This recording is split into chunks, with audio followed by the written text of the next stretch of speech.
अहम ख़बर ॾींदालूं त वज़ीर-ए-आज़म शहबाज़ शरीफ़ चयो आहे त अगस्त में हुकूमत निगरान सेटअप हवाले कंदा। हुननि ॾुखिया ऐं साज़िशुनि बावजूदि मुल्क खे बहरान मां कढियो।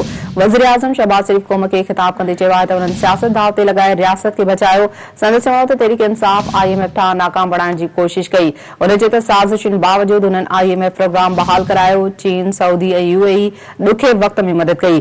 संदसि इहो बि चवणु आहे त 15 महीननि दौरान 4 सालनि जो मलबो साफ़ कयो। वधीक चयो त मुल्क खे पेरनि ते बीहण जो वक़्त अची वियो आहे।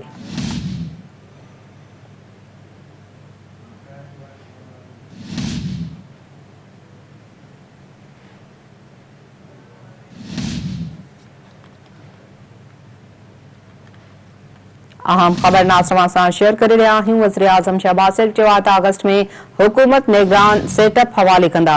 हुननि ॾुखिया ऐं साज़िशुनि बावजूदि मुल्क खे बहरान मां कढियो आहे।